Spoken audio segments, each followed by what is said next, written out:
Hey guys, and good morning. It's winter here in Norway, and that means leaving home for work in the dark. And I'll be arriving back home later this day, also in the dark. That's what winter's like here in Norway, at least for a couple of months.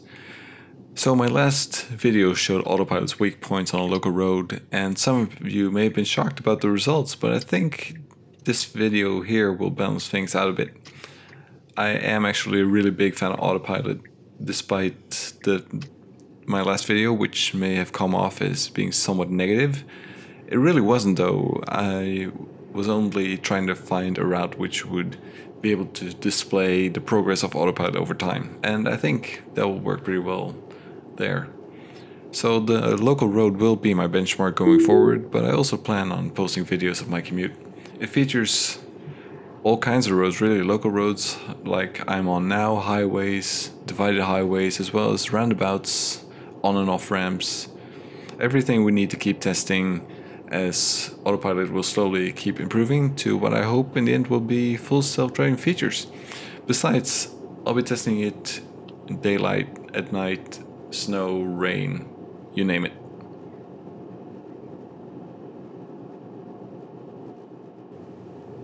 As I mentioned, we will be covering several types of roads during this drive, and for a small stretch here we will be starting with what I would classify as a local road. The fact that it's dark outside doesn't really make a difference, and on this road I can't remember the last time I actually had to interfere, so I just let auto steer do its job, and it does it really well. One issue though is related to the speed limits. So currently it's 70 kilometers an hour here, but as we will get closer to the roundabout at the end of this road, there will be a sign saying it's 50. Now, since Autopilot 2 doesn't read signs yet, it just pulls the data from its GPS. And in this case, it's mapped up so that the car reduces its speed like a couple of hundred meters earlier than it should, which makes for a kind of unnatural slowdown. And the same will happen again as we cross over the roundabout and head onto the highway. So quite often here I actually disable Autopilot a little bit earlier than I would have otherwise, just because I have to take over in order to keep the speed up. So here again I enter a highway and I enable Autopilot, but I can't get it up to the speed it's supposed to be because it's got the wrong information. It still thinks the speed should be lower, so here finally I can increase it again. It's not really a big issue, but it's kind of unnecessary and would make me not enable Autopilot this early usually. So as you can see, this is a divided highway, but because there is no distance between the directions, it isn't actually classified as a divided highway in the Autopilot system, which means auto lane change isn't yet enabled on this road.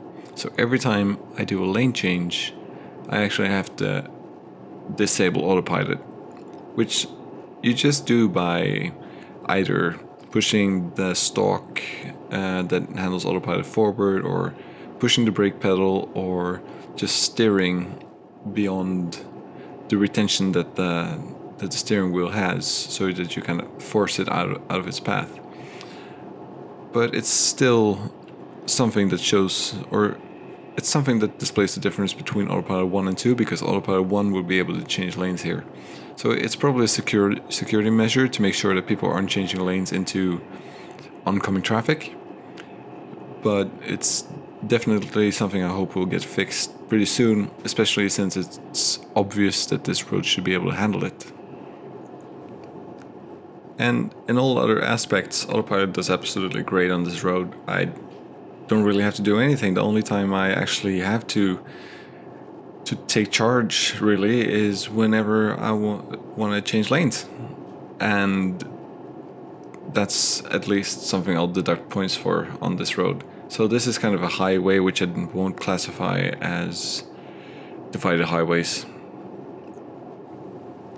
Now, since my commute actually is 50 kilometers each way, I'm gonna be speeding up the video now, and I just gotta say I use Autopilot for almost the entire route, and the only times I have to take over is when either somebody is cutting in between cars and I want to give them a little extra space, or on this road because I have to change lanes for some reason.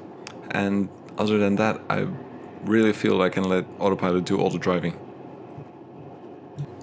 I'll add bookmarks in the description for stuff that happens during this drive, like other lane changes and other noteworthy stuff. If you like this video, make sure to hit the like button and subscribe to get notified about more videos on Autopilot coming up. Also, if you have questions, want me to test specific scenarios, make sure to leave a comment and just let me know what you think about Tesla Autopilot. I am considering of going more of a podcast-ish route where I periodically post a video of Autopilot where we, while the video is running, go through news on Autopilot and Tesla news in general. Let me know what you think and I'll catch you guys next time.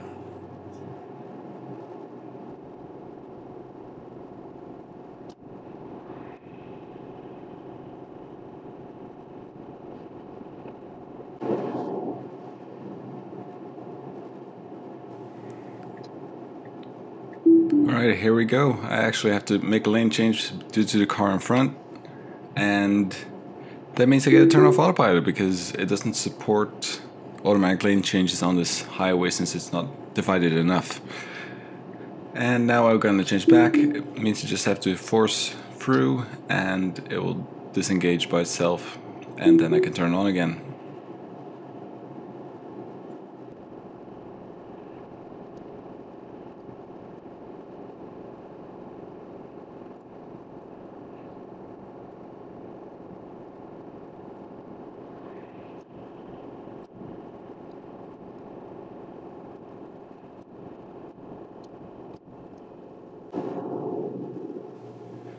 So at this point I'll be leaving this part of the highway and it'll be a couple of roundabouts and we'll take the on-ramp onto another highway, which actually is a divided highway, which means automatic lane changes. Oh yeah.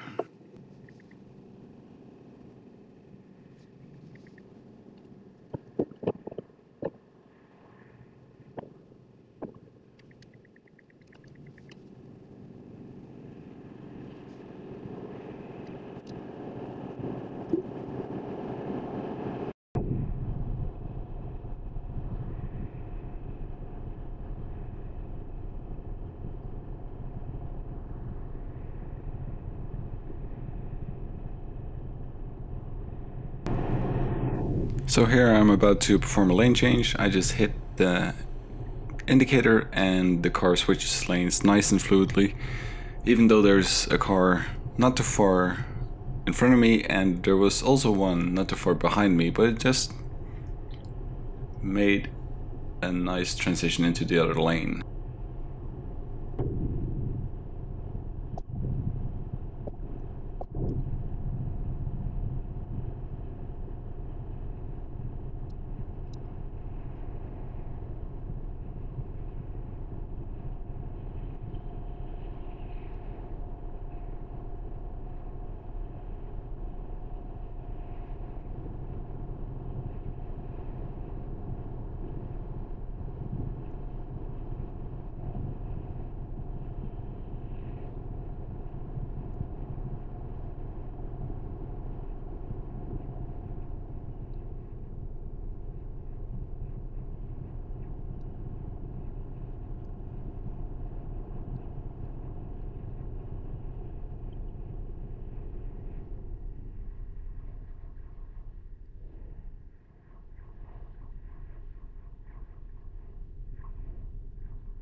So here we go for another lane change. I just hit the indicator to the right and it changes lanes just like that.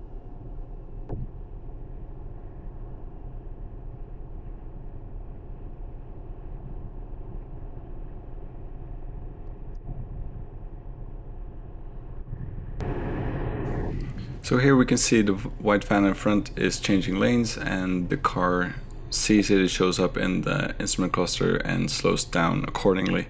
Now the car on the right here also decides to cut in between, and again the car slows down a bit to make enough space. Now sometimes there isn't enough space and the car doesn't register it in time, in which case you will actually have to disable autopilot yourself. But hopefully in time it will get better. So this is one of the reasons why I keep the distance settings in autopilot to the maximum, because that means that I have to interfere as few times as possible, because mostly there will be a big enough space for another car to get in between.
I hope this has given you some insight into how well autopilot can perform during regular conditions, and this pretty much explains why I really like having autopilot on my car.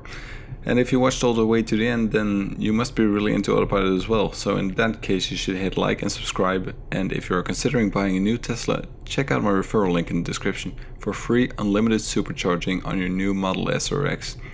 Otherwise, if you have any insights, questions or feedback, make sure to leave a comment, and I'll see you guys next time.